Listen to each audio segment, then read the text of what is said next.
ఈరోజు రెండు పార్టీలు కాంగ్రెస్ బీజేపీలు ఇద్దరు కలిసి కుట్ర చేస్తా ఉన్నారు. రెండు పార్టీలు కలిసి రాజకీయంగా ఇలా కక్ష సాధింపు చర్యలకు అటు కేంద్ర రాష్ట్ర ప్రభుత్వాలు ప్రయత్నం చేస్తా ఉన్నాయి. మనం చూసాం ఎన్డీఎస్ఏ రిపోర్ట్ ఏం జరిగిందో మీ అందరికి తెలుసు. ఇప్పుడు ఇదే గోదావరి నది మీద పోలవరం ప్రాజెక్ట్ ఉంది.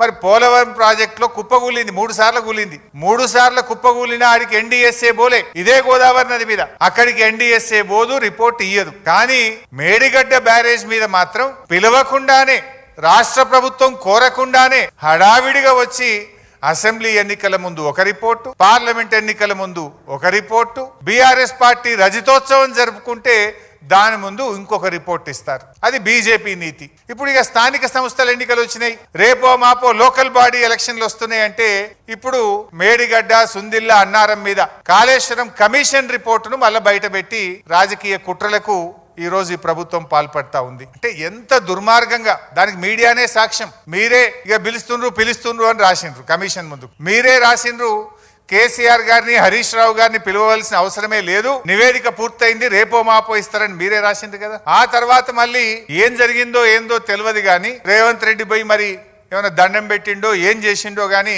రాత్రికి రాత్రే కమిషన్ గడువు పెంచిండ్రు. మళ్ళా రాత్రికి రాత్రే లీకులు. ఏమని?